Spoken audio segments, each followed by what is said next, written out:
Hello and welcome to Interactive Distractions, episode number 496. My name is Chris Fricchio, and I am here with Jason A. Stryker, Jeff Shorty. What up, guys?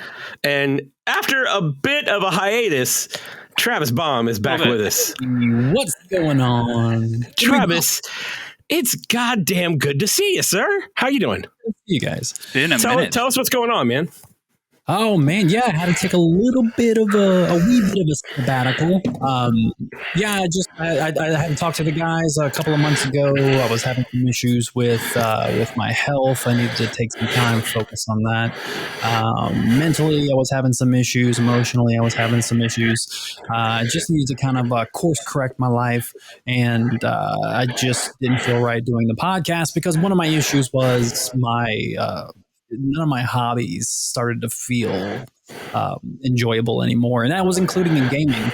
I feel you, brother. Yeah, so I was like, I think we've all been there at one point or another, man.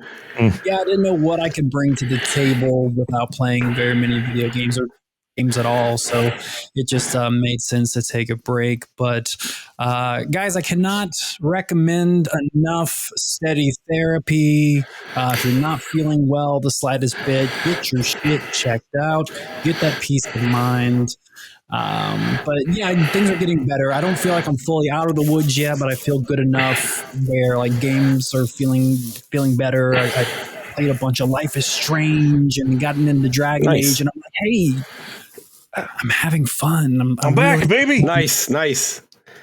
So feeling pretty good. Feeling much better now. I think the taking the time to repair myself and re-enter into a better state of mind was the right move and everything. And now I'm back, feeling good and excited to be back with my boys again. It's awesome, dude. Glad to have you back. I certainly appreciate that you took the time to reset. I would 100% agree with you that it's like, I don't think mental health is something that people take seriously enough. Nope. For those that know, I at my job, I'm a manager of several people, and I am 100% the kind of person that says that if they come to me and say, hey, I need a mental health day, I'm like, cool. You do what you need to do, reset, get yourself back in here tomorrow full speed. That's the thought process.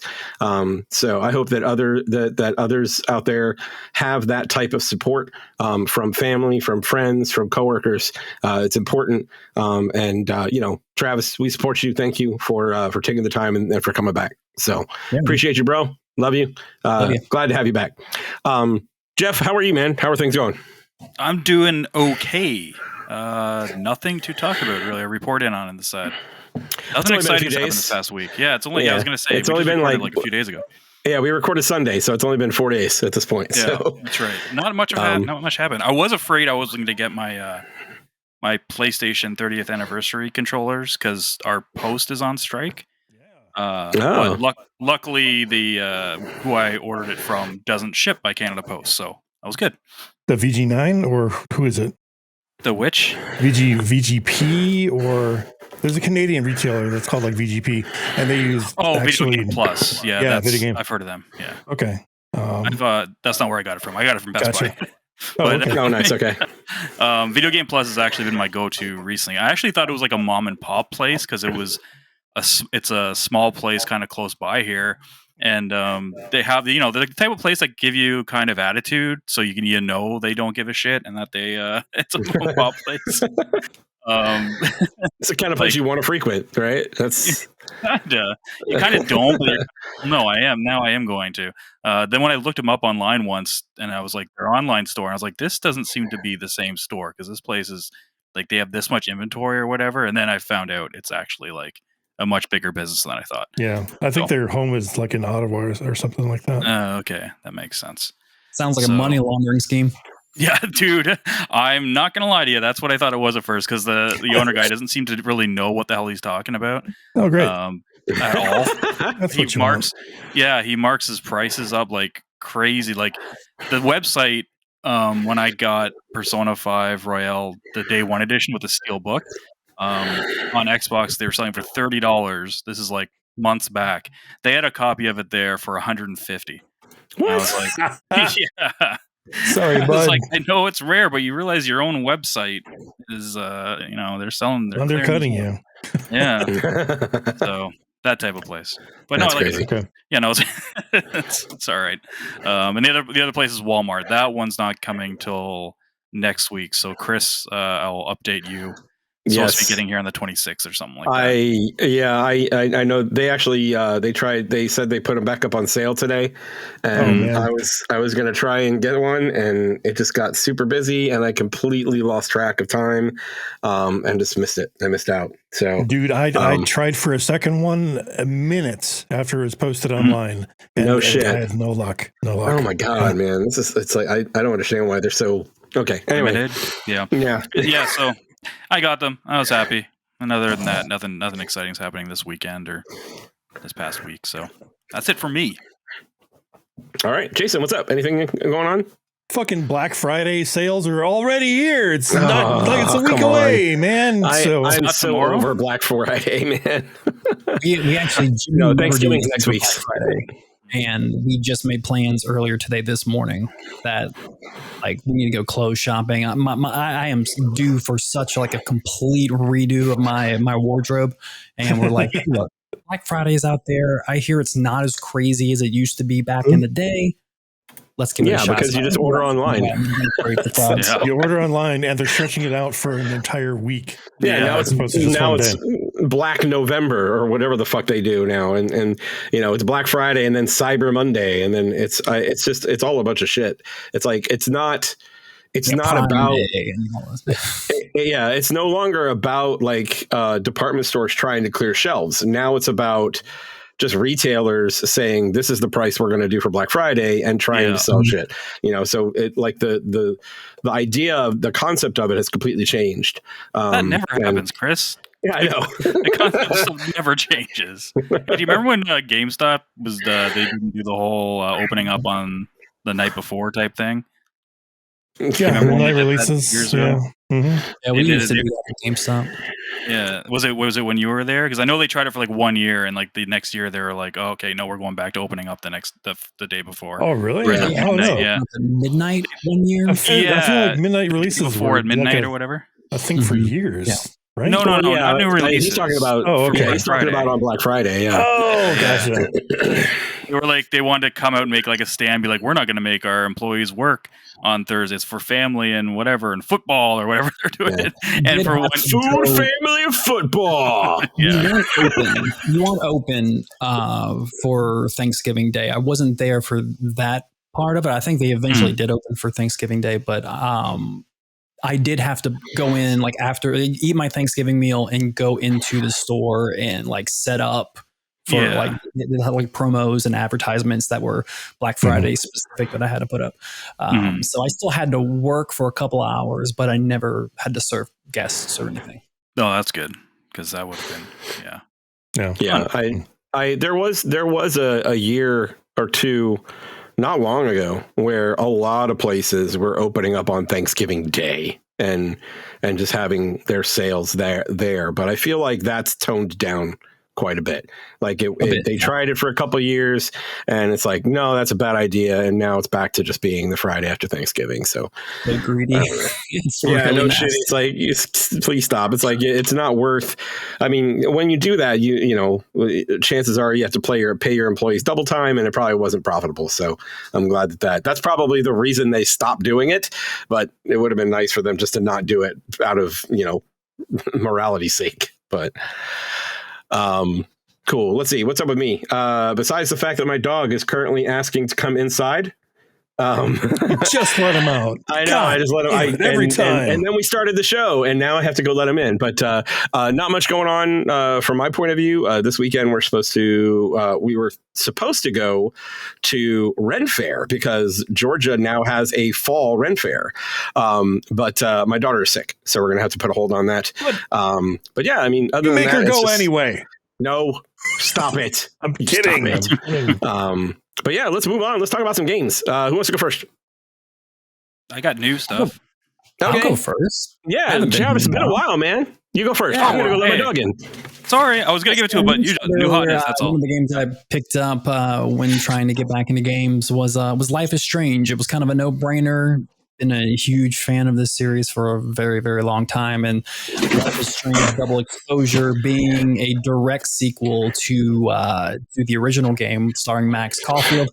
I was super pumped about that. Rex Manning Day, yeah. I enjoy for the most part all the Life is Stranges, but they never really hit the highs of the first one. So seeing that we're getting a direct sequel to Max's story was a huge pull for me. I really like where they went in this game. I played all five episodes probably in 2 days. Binged it real quick. I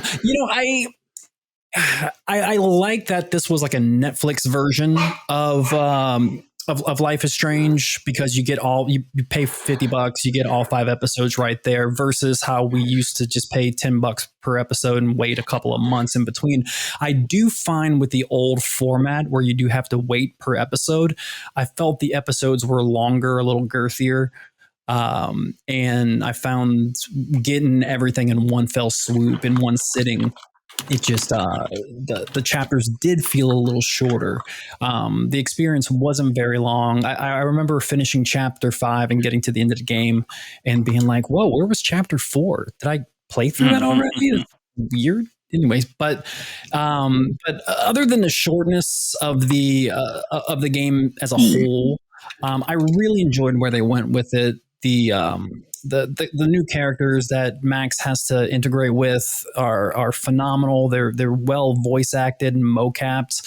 Facial expressions have taken a huge upgrade to past Life is Strange titles. Gameplay is generally the same experience. Max is come across this terrible event that happened, and she remembers that I have these time rewinding powers, and she goes to activate those again and save a person that she really cares about.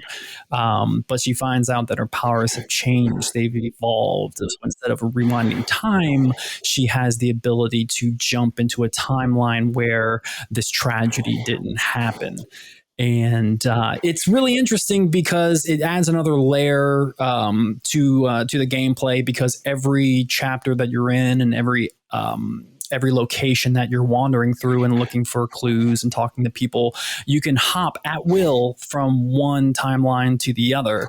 And does it create like a butterfly effect? Is that like you're affecting other timelines if you're in one? Not necessarily that. No, it's more information finding and fact finding. Now you can like take items from one timeline and bring them into the other. You can also, and that helps. Like if there's a teacher's office that's locked in one timeline, it's completely closed off. But if you go into the other one, it's open, and you have the ability to talk to somebody, find out some information, then go into the other timeline where things were closed off, and then you can attack situations with new information or new items that you have.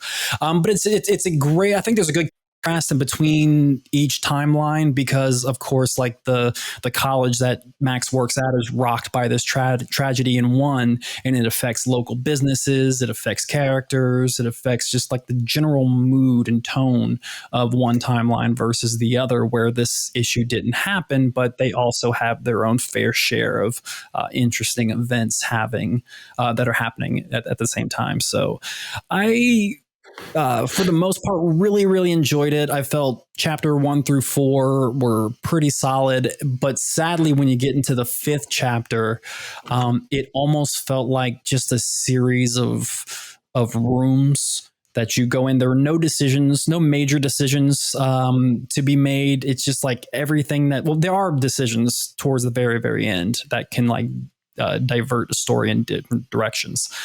But for the most part, it was just a sudden shift of gameplay. Like I said, you were just in like these separate rooms, and then you go into a different room and then another room, and it's all kind of like psychedelic and weird things that are going on. And it just felt like the pacing was a lot off on that final chapter. I think it ends pretty strong, and it opens up the story to continue. And I'm excited for where it's going to go, but it did kind of dip at the end where the first 4 chapters were generally pretty strong. But the things that were strong in past Life is Strange games, great characters, really solid story, awesome soundtrack, all that's there. That still exists in the series, and I think Deck Nine did a really, really good job with this title, albeit with a little bit of a struggle at the end. But yeah, Life is Strange, Double Exposure. If anybody listening is a huge fan of this genre, definitely give it a shot. It's been out for a couple of months now, Nice. but it's a solid title. I've never played one. Are they all like? Is it like a serial? Is all the same characters in all of them? Or no? No. Yeah. So Life is Strange 1 and Life is Strange 2. I'm sorry, Life is Strange 1 and Double Exposure connect. But Life is Strange 2, and then there was a third Life is Strange. I forgot the title of that one. That one is, they're all separate stories, like different areas of the country, different characters. There are certain decisions that can be made in the first game that do kind of show up in like later games, but there's really no connection. So you really only need to play Life is Strange, the original, and maybe even Before the Storm, which was a really good title. It was a prequel to Life is Strange 1.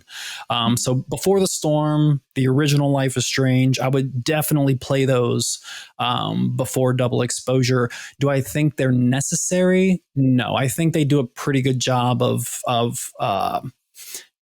giving you enough exposition to where you're not missing fully on who some of these characters that not necessarily show up but are mentioned in the new game. So I think you can jump into Double Exposure and have a good time with it. Let's check them out. I think I have a couple of them that were given away on something plus, or back when games with gold was a thing. Yeah, I mean it's the it's like Mass Effect, and not like Mass Effect, but it's like the Mass Effect conversation system, and then the cause and effect of decisions that you make. It's a bunch of that. How's the sexy stuff? The romancing. The romancing in Life is Strange. If I'm being honest with you, if I put that in air quotes and stuff, if you have an issue with those type of things in games, I think, which you shouldn't. But if you do, Life is Strange might not be that title for you. It's a very progressive game. So, and I think it's probably already all over those kind of people's radar to avoid anyway. Yeah. And we're back. Hey. I think we're back. All right. Yeah. Okay. The internets. Where were we? Interwebs. Dragon Age just started. Dragon Age. I think. Yeah. And that's how it ended. It's very, very hard not to talk about how the game looks from the jump when we were discussing Dragon Age, and I was definitely one of the folks who were a little worried about how the game looked. I know Jason was a little concerned as well, but at the end of the day, I kind of like it. I think it works with the world that they built. I think it's a good stylized look. I think. Yeah, I've come around on the look an awful lot. Yeah, especially when making my character, I was like, okay, I'm really kind of liking how everything, like the humanoids look and stuff. So they're all humanoids, though. Yeah, I think the game is pretty strong. It's not opened up for me like I think it's about to. I'm still kind of in the early stages, 5 or 6 hours in, but of what I've played so far, it's a pretty strong game. The combat really stands out for me. I really like what they've done there with the shield throwing. Yes, I'm fully on board. I played the rogue. Those unfortunately don't have a shield. Oh, you're missing out. I hear it's fun. I hear playing the warrior is a good time. I almost did the mage because the last 2 Dragon Ages I played as a mage, but I kind of wanted to. I just felt with the look and feel of my character. He just cried ranger, so I went with the double swords. Nice. But the combat's really good. I think Dragon Age has, with each subsequent release, it has become more and more action oriented. And this one, I was shocked at how just full blown action it was. There's really not that much RPG in the combat. Like you can still pause the game and pick powers and stuff like that. And I do like the abilities to have set up powers that detonate other powers and cause extra damage. I thought that was a neat little addition. Add a little bit of that strategy that was in the original games. But yeah, it's pretty good so far. Story wise, I think the characters are really strong. At least the characters that I've met. I've only picked up. I have the core group that you start with in the beginning, and then I also picked up. There was, I don't want to spoil much, but there was. Oh, we've talked about the characters. The demon I grabbed. I grabbed him first. Gotcha. So far, I like the characters. I like the way the story's presented. I think it's written pretty well. The dialogue decisions seem a little bit. I don't know how to explain it. I've been having young adult, very mixed results on that. Like I choose one thing and I get not a completely different response, but just like something that I wouldn't have said, I guess, in that situation. Yeah, I generally feel like they did that with Mass Effect too, though, didn't they? Like maybe not to the same extent. Yeah, a little bit. Maybe not to the same extent. I don't know. Like, but everything's PG-13 and the reactions in this most of the time, though.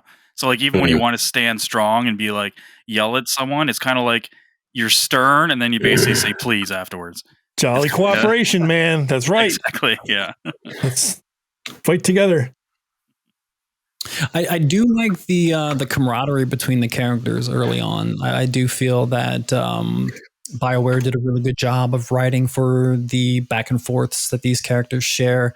I wish there was more. When you're doing general gameplay, you do feel like you do hear the characters kind of like doing random banter as you're walking around the town. I just wish they did that a little bit more. I may be just spoiled by Baldur's Gate, where it just was nonstop, constantly, characters talking and bickering at each other, and it may have just got spoiled. I don't know, but it's a solid game so far. Like I said, just 6-7 hours tops into the game, and I still have I have to grab a couple of characters in the main story, and then some side missions are already opening up. So I think I'm going to jump into those before I continue the main story. I generally play RPGs that way. If there's a side mission, just go ahead and do that, knock it out before I continue on with anything else. So I'm probably going to jump into that. But yeah, it's a pretty solid title. It's the BioWare quality is there. I feel it. I hear it. I see it. I smell it. Yeah, it's pretty good so far. Yeah, I'm kind of getting towards the end of that, I think. I've hit the point or the threshold where I kind of want to finish it now, because I think I'm at 40 hours or something like that, and there's still a lot of side stuff that I haven't done, and I've done a lot of side shit. So right now I'm just kind of focusing on the loyalty quests and stuff like that for all the companions and the main quest for the most part. So hoping to have it wrapped up maybe by the end of this week. But yeah, I'm really enjoying it. It does get a little bit long in the tooth with the combat, though. Even as much as I love it, I still like it. There should be. I wish there were more options when you're fighting shit. It does kind of seem to go the same way. And we talked about this last week. Like, you don't have to use the other companions' powers as much if you wanted to try to brute force your way through it, and you can use them to go against like. But it makes it more fun if you do use them. It right? does, but I'm in this spot though now in the game where it's like I kind of want to open up a gaming slot, so to speak.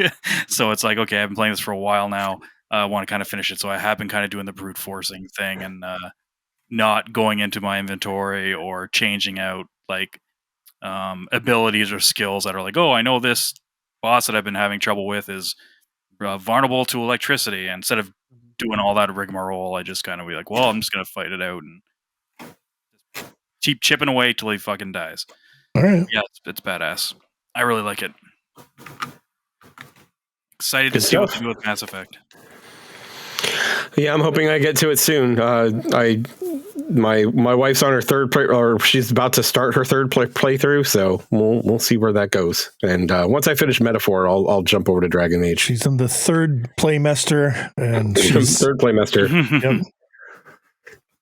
She's ready to go. I mean, she did play through Baldur's Gate 3 times, so it doesn't surprise me there. She's when she finds a game she is into, she dives in like hardcore into it. So Baldur's Gate and Dragon Age are both that. 3 times at launch. All right, who's next? Anything else, Travis? No, that's it. All right, Jeff, what do you got? You said you have something new, right? The Stalker 2 came out this week. Oh yeah. So okay. I've been giving it's that. On Game Pass, right? It is, yes. This has been a roller coaster of the last few days because I knew right away Stalker is not really my jam on paper. It is a hardcore survival first-person shooter. You got to maintain your guns, your armor. You have to fucking eat. If you get hurt, you have to bandage yourself up. Then heal yourself. And all that kind of fun business. So my first experience in this game was, all right, cool. I'm going to plant this. You get this device where you find these artifacts, and these artifacts give you like kind of like buffs or make you like, oh, this is going to decrease radiation by like 10% or something. Oh, so the whole thing's post-apocalyptic. For those who don't know, it takes place in Ukraine. Lots of radiation. Yes. Lots of radiation. Yes. So you going for this artifact thing, and I grabbed the artifact, and then it's in the middle of like toxic waste, basically. So I'm running out of there because I'm taking damage. And then I'm like, it tells you like, oh, equip the artifact. And then I'm like, okay, well, what's the menu button again? Or the pull out my backpack. And then I just fucking die. I'm like, what the fuck was that? So I'm like, okay. So I reload, and I did the same thing again this time. And then I realized some invisible monster appears in front of you and slashes at you, and it's a one-hit kill at this stage in the game because you just That's and then fun. I was like all the time. And then I realized this, they're throwing a monster at you from the get-go that takes quite a few bullets to bring down and goes invisible, and you basically got to look for like the predator type effect and stuff. Yeah, so I finally, now that I knew that thing comes at you after you pick up the thing, I took that out. Then I got to a part where you have to put down the scanner, and put it down. It's got this cool effects and shit. And it's like, all right, now go pick the scanner back up. The guy's telling you on the radio, and I go pick it back up, and I immediately die. I'm like, what the fuck was that? So I reload, and I did the same thing again. This time I didn't die, so I have no idea what happened. And then I turn the corner, and it's so dark. This game is so dark. Like physically dark, like literally at nighttime, because there's hardly any light sources. And then I turn the corner, and then I hear people yelling, and then I get shot in the face and drop after like getting hit like twice. So I'm like, yeah, this is not fucking for me. This is way too fucking hard. And then I saw people talking about it more or whatever. I'm like, you know what? I'll give it more of a chance. Whatever. I'll drop it down to easy. So now I'm playing on easy. And I'm getting somewhere. I'm a few hours into it now, and it's definitely a lot as easier. Much. It's only a little radiated. Yeah. Okay. Yeah, and the enemies don't do close to as much damage, whether it's a creature or an enemy. So you can drop them easy, and I seem to be finding more ammo too, which is nice because it is pretty scarce for that type of stuff. And I don't know, have you guys played a Stalker game before? I've tried to, and I've gotten about as far as you mentioned, like realizing that it's kind of a hardcore sim. And I'm like, it's not for me. That's not my thing. I remember people talking about it a lot. I wouldn't get very far in it either. It's not my jam. Yeah, it's definitely not a normal. It's definitely tough. And I've read a lot of people are saying, well, that's the way it is. And I remember when Stalker first came out, I remember when like everyone was talking about how hardcore it was and whatever. But I heard the same thing about Metro, and Metro wasn't that bad to me. I'm like, oh, Metro's not that bad. Metro's a fucking arcade shooter compared to Metroid. Yeah, compared to Stalker, it's a fucking arcade shooter.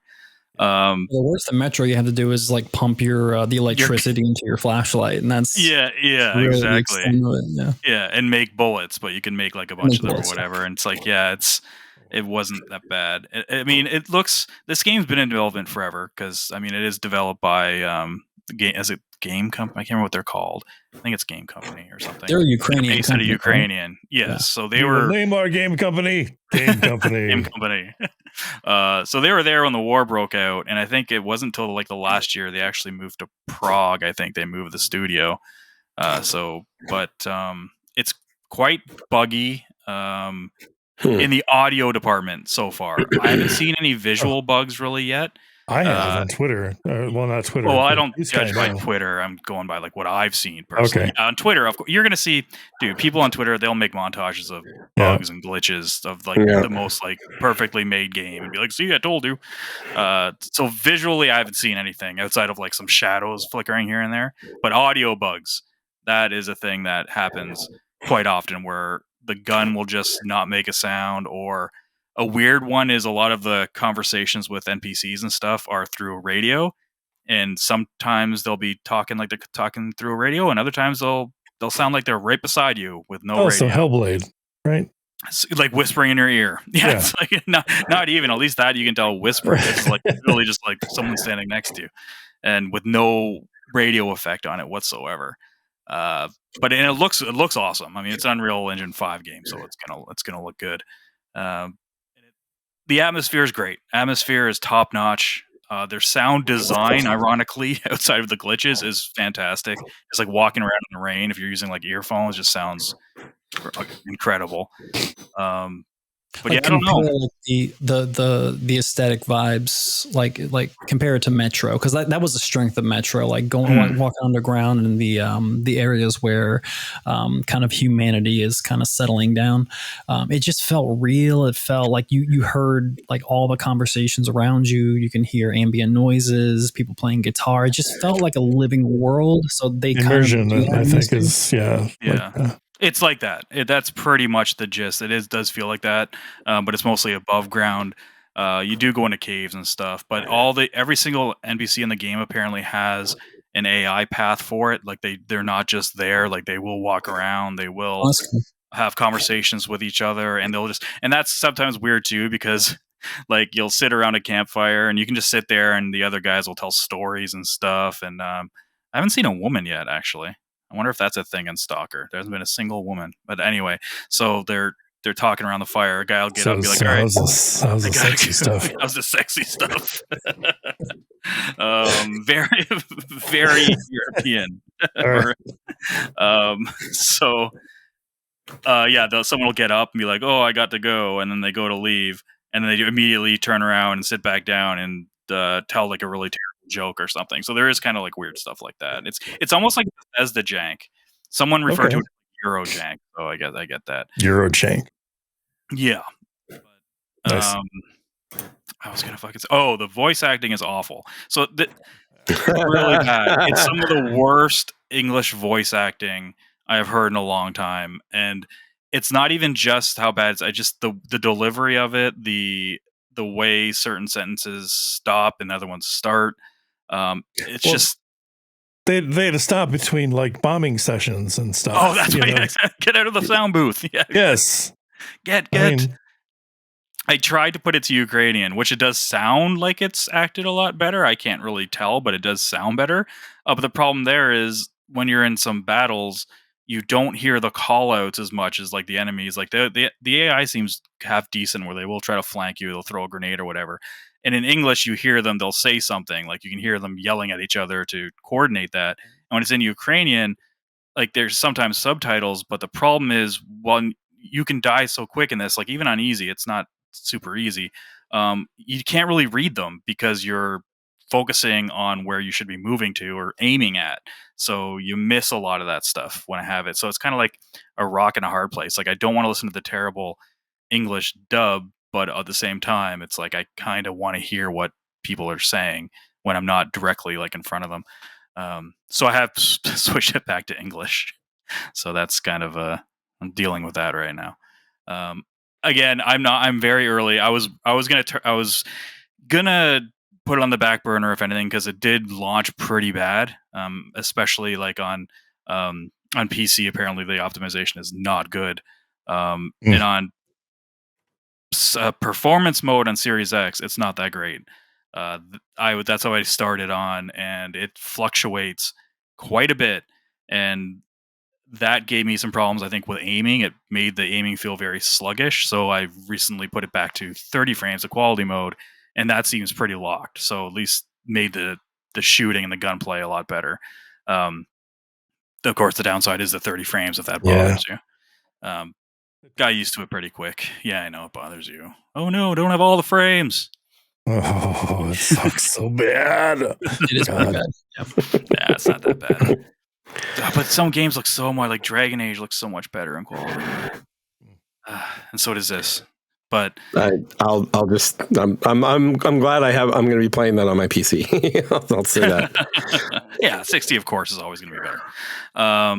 But yeah, man, it's I've kind of done a 180. I was going to totally not bother with it, but today and yesterday I've been like, okay, I'm starting to get a hang of the mechanics. I've done a few of the side quests. Walking around is awesome. The world is fantastic so far. But then the reviews are all over the place. People love it or hate it, and I feel like the love it people are the people who really love Stalker, and they're giving the technical issues a pass, or at least just mentioning it in the review, but not having the score reflect that.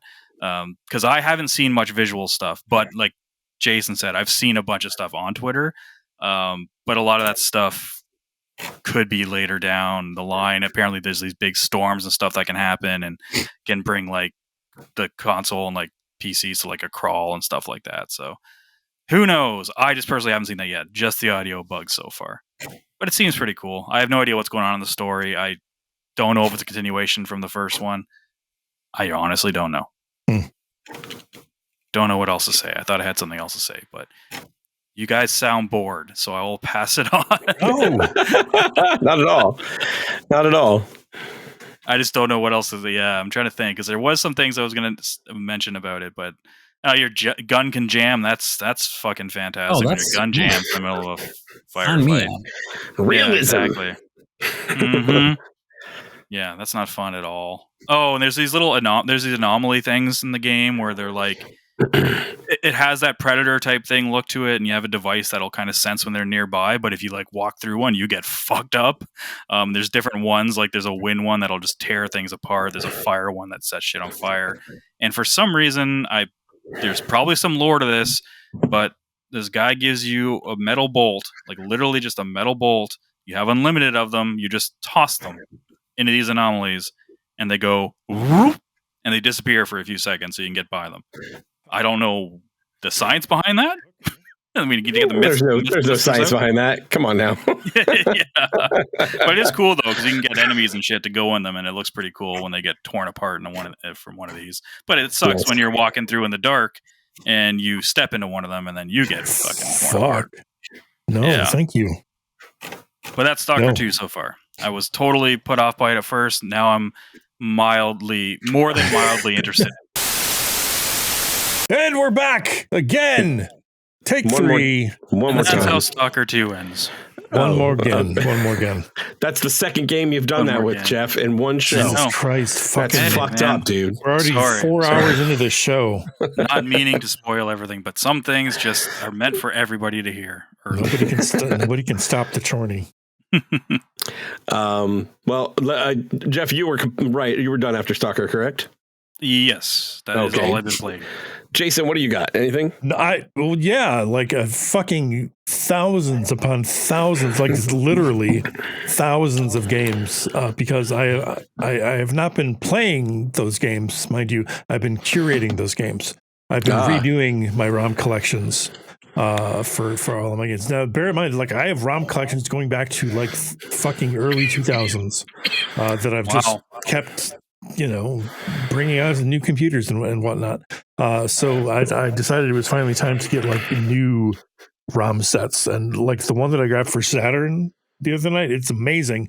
it's got fucking scans of like, you know, the Saturn Power magazine and shit. Like fucking the whole run, like anything you want. Fans, translations, ROM fucking fixes, and oh my god.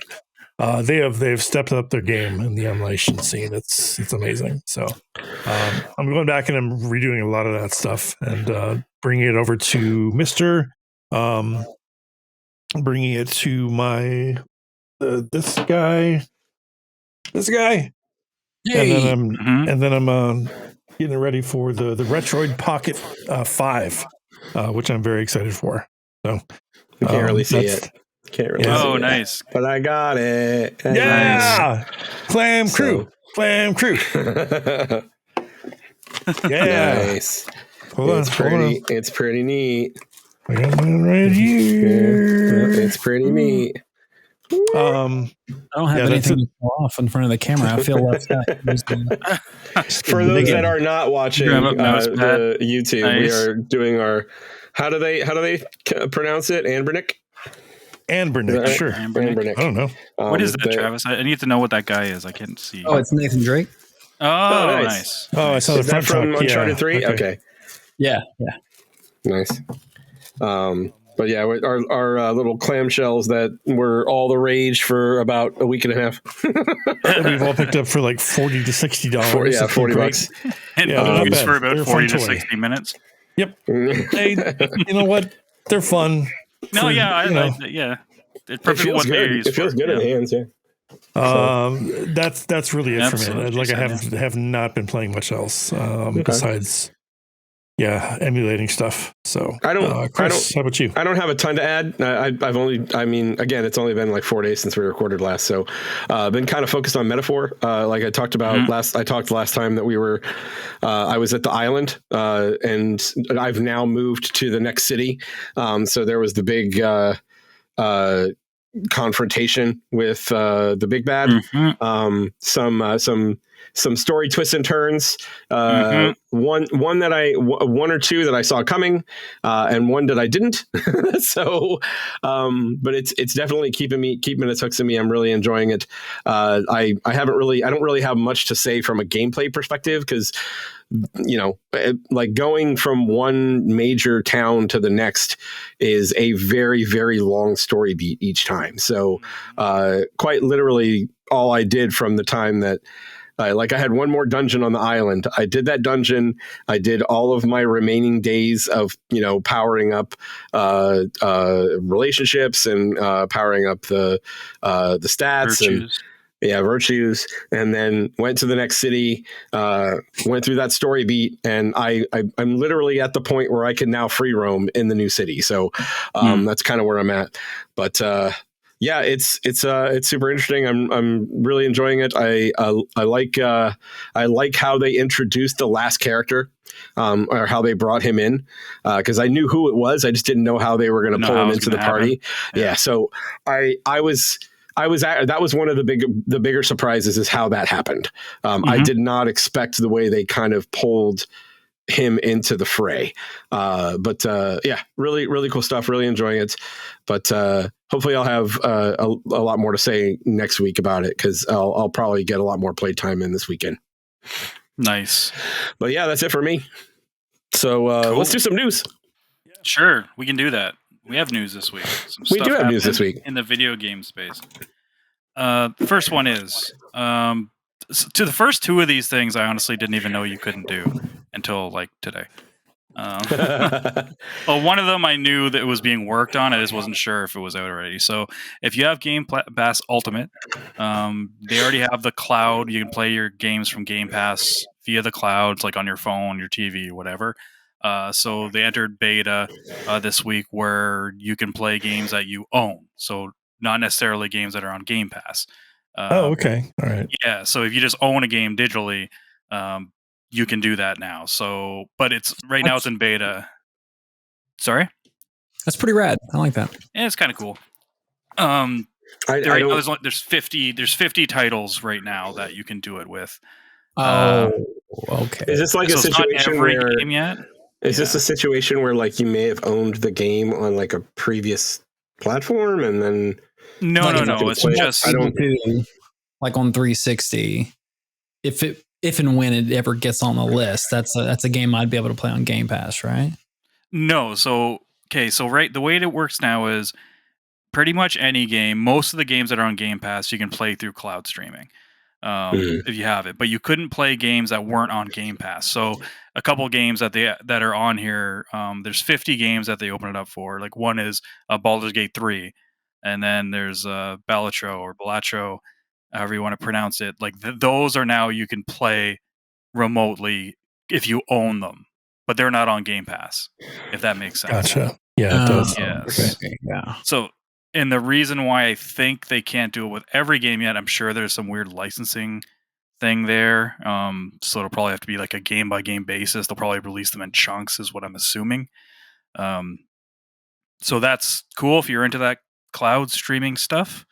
Have at her. Give it a shot. I'll try it. I mean, sure, why not? I would go through the list, but my link is not opening, but I named 2 of the games there. So those are 2 that you need to know. Is Splatterhouse on the list? I don't know. I doubt it. I doubt it, because that's 360. Yeah. I know all the Final Fantasy Pixel ones. Those are all on there, I think. Jeez, thank God. Those ones. And then... If only I had some way of playing it. Oh, God.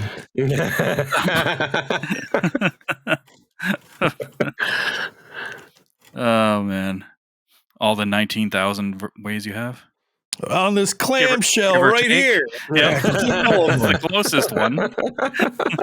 That's the one within one arm reach. It's an arm reach right here. I am not done. They're on here too. Are we done yet? They're on Nathan Drake. Hold on. I think my Vita's behind me. I can do it with that too. So I want to play him on Nathan Drake, man. That's where I want to play the Pixel remasters. And I put my Switch somewhere else. It's not within arm's reach. But had I handy, it would have come up. Yes. There you go. Well, now what you can do is, man, you can, if you own them on Xbox and you want to stream it through one of those devices that already has it, go for it. Okay. Because, cloud is much better than playing a game natively. True. My disdain for cloud streaming. It's not bad. It's really not bad. Like it's kind of legit nowadays. And it depends on the game for sure. Like I certainly wouldn't want to. Like I wouldn't swear by playing a fighting game that way, but like RPGs and like even like normal run of the mill action games are probably fine in most cases. I booted it up on this guy, which is like a Razer like Android device, just the other day, and seriously, like looking between that and my computer. Mm-hmm. Which is right in front of me. Like there's very little difference, if anything. Like it's pretty impressive, and that's over Wi-Fi, right? So like it's not a direct connection or anything. I don't know. It's come a long ways. Oh, for sure. Yeah. I remember when PS Now was first a thing. It was really bad. Yep. They immediately launched that shit without that was. So I guess on that note here, because we're still talking about cloud games because we fucking love it so much. It's our favorite. You can now stream if you're a PlayStation Plus member, 3 premium, pluses. 3+. You're on the top tier. You can now stream games via the cloud to your PlayStation Portable. So. Kind of with you. I didn't realize this wasn't already a thing. Like I didn't either. I thought that was the device already. that is made just for streaming finally gets streaming. Right? I love it. Let's go. So how did this work previously? It was dirty that you have to have the top tier of PlayStation Plus. Yeah. Well, honestly, in a way, I understand because you only do streaming games at top tier. So. But that's the thing. It should just it should have worked. But right now, to answer the question, anything natively on your PS5, you could stream to the PS Portal. So it's always been just a remote play device. Yeah, it's a remote play device. It wasn't necessarily a streaming device. So now it's a streaming device. But my what I'm wondering is I'm assuming, well, I'm hoping that it's a streaming device directly to the portal, and it's not using the PS5 as a middleman, because that would be stupid. But it shouldn't be. It shouldn't. No, be. I would think it's not directly to the portal. And I think how does it work now then? So you just It's just because you remote can play. use it. It's remote play. You're mirroring the PS5. So the game is actually playing on your PS5, and you're just watching it. You're making it happen on the portal. And you have to have it installed on your hard drive then? Yes. It's like remote play on PS4. If you boot up remote play on PS4. So I think this also adds the thing too is you can play. Again, it's not a full roster as well. It's like 100 or 120 games that are on the Plus catalog. So I don't think they have to be installed either. So just for if there's any extra confusion there. Yeah. Okay. So you can just stream that. So that's a thing. So you guys got your portable portals. I thought that was what Jason held up for a second ago, and then I was like, "Oh wait, no, that's another thing." Here's my Switch. I found my Switch. Okay, all right, yeah, all right. I just wanted to show off my Switch. Okay, thanks. Gotcha. You feel better now? Yep. Show and tell is over. Cool. Sticking with Sony again, they were in rumors again. It was a rumor at first that they were looking to buy the parent company for From Software. Of course, those are all the Soulsborne games and stuff like that. Kodakawa, I guess it is. They're a big Japanese media company who own From Software and a bunch of anime properties and things along those things of that ilk. But it turns out that they have come out and confirmed. The company said that Sony has reached out to them and are looking to acquire. So we don't know if it's going to happen for sure yet, but it looks like the talks are definitely happening. So we'll see what happens there. I don't want this to happen. I think this is. I kind of agree with you on that one. It's a thorn in the paw of the industry whenever this happens. Generally, not good things come from it. It kills competition. I'm not excited about it. But the one thing I am interested in is how many billions of dollars is this going to cost? Because it's not like you're just buying From Software. It is a media conglomerate, right? So Jersey Mike's just went for $8 billion. How much do you think this is going for? Did it really? They were valued at 2.7 billion at the time, but of course it will take more than that to probably buy them because I would think that. But a lot of insiders are saying that it might actually be less than buying Bungie. Some things that you see rumblings are people are worried about the anime side of things because they're saying that Sony, because they already own like Crunchyroll and like a bunch of other anime apps and a bunch of anime properties, that it would put a stranglehold on the anime industry. The thing I'm worried about with the FromSoft thing isn't we saw what happened to Bungie when they went under Sony and they wanted their independence, which is fine. They kind of shot themselves in the foot. Wasn't just Sony's fault at all. Then with that company, the Firewalk or Fire Concord people, and FromSoft works well the way they're working now. And I don't know how that would go if they... And that's the other thing. Will Sony make those games exclusive now? Or will they go the Microsoft route and be like, no, they'll still be able to release it wherever they want to? That's a good question. Honestly, my bigger concern is one that was mentioned already on the Discord. Like, doesn't Sony have control of the Bloodborne property? I was going to say, like everybody wants Bloodborne on Xbox yet? No. And everybody, right, but everybody wants more Bloodborne, and Sony is not giving to us because of whatever sales numbers they're looking at for an early PS5 game or whatever.